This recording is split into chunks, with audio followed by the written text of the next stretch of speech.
Yeah, Dad. It'll be fun.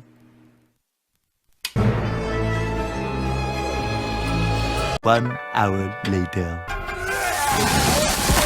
The Chucky TV series on the Sci-Fi Channel is the latest addition to the Child's Play universe. And if Cult of Chucky didn't kill this universe, this TV series definitely did. Child's Play was one of the first and one of my favorite horror franchises. The first 3 movies are masterpieces and they begin to go downhill after that. The first film's iconic, greatly setting up the rest of the franchise. The second movie builds upon the first one, giving us the best movie in the entire franchise, and introducing fan favorites such as Kyle. A lot of people don't like the third film and call it a ripoff of the first 2, but honestly I don't understand this. The movie is very different in many ways, with Andy going from the one being protected to the protector. You get a completely new setting, and we get some of the most iconic one-liners of the entire series. The Bride of Chucky is a dramatic change in style and genre, going from classic horror movies to a horror comedy, but it still managed to keep its high level of quality, introducing iconic characters such as Jennifer Tilly as Tiffany. The Seed of Chucky was my most watched movie as a kid, and honestly I had no idea what was going on the entire time, but now that I'm older and I understand what's going on, this movie's utterly unwatchable. Putting all the political and transgender stuff aside, the movie itself is just awful, with awful deaths, awful script, awful story, just nothing good in this entire movie. Glenn is an awful character. If I didn't grow up watching this film and I was old enough to understand what was going on, I definitely would not have watched it as much as I did,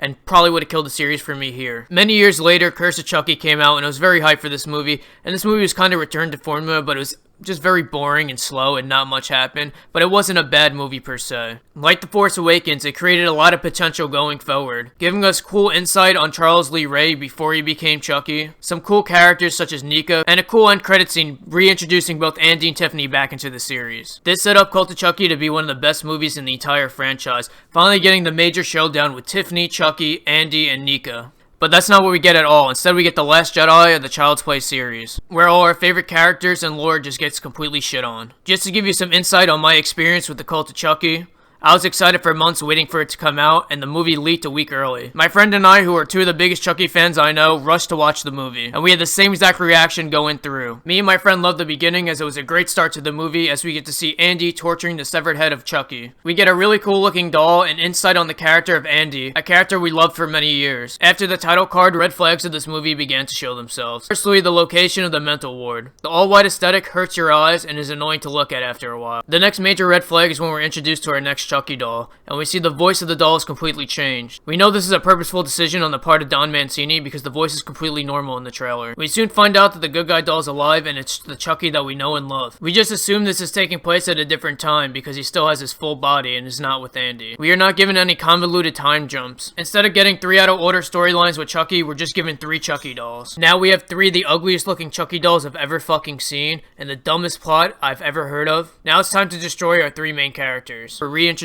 to the character of Nika. Both of us being fans of Nika from the previous film, we were excited to see where her character would go. Nika becomes possessed by Chucky and gives one of the worst imitations of Charles Lee Ray I've ever seen. Yeah, thinking is for losers. Jennifer Tilly's completely wasted in this movie, given only one scene where she's forced to make out with Nika. Andy's also completely ruined, going from a competent leader in the third film to a fucking dumbass in this film. Andy's plan makes absolutely no sense. He gets himself checked into the mental ward by punching a guard, because that's how that works, and then retrieves a gun from a Chucky he sent in earlier and uses every single bullet in that gun on the one Chucky that he sent in, leading to him being captured and Chucky escaping. We are given no explanation on what happened to Glenn/Glenda, and in the end credit scene we're given the dumbest cameo I've ever seen. Kyle shows up at Andy's house to torture the one Chucky doll who can't do anything. After watching this movie, I was 100% sure that this was the end of the franchise and we would get no other movies, but little did I know they were going to announce a Chucky TV series. The TV series was said to be made by Don Mancini, the guy who single-handedly destroyed this franchise. The first couple movies were made by Don Mancini and heavily influenced by Tom Holland,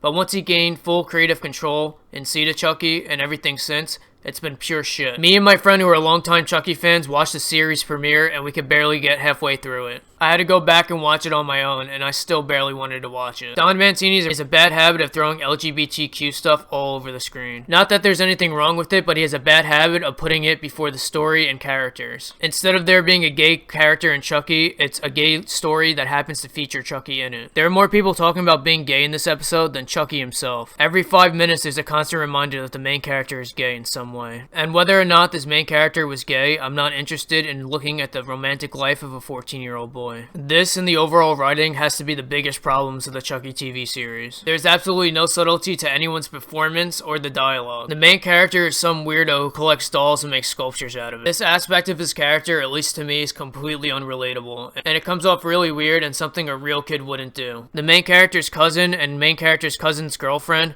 are nothing more than generic bullies. These characters go way over the top and do things that kids would never be allowed to do in real life. The main character's dad is a comically over the top drunk who does nothing but yell and scream the entire episode. My first major problem with the show is the soundtrack. Not only are most of the songs directly on the nose, like the song This Is How Villains Are Made, but others are completely out of place, like Billie Eilish. It's really dumb watching a middle school student go from class to class with a good guy doll. And the one kill we get in this episode is absolutely awful, the worst Chucky kill we've ever gotten. I've never wanted to see Chucky throw up and kill somebody. Thanks for watching, I hope you enjoyed. I really hope these series of movies get back on track. If not, I hope the reboot version with Mark Hamill continues to do well, because I was a pretty big fan of that first movie.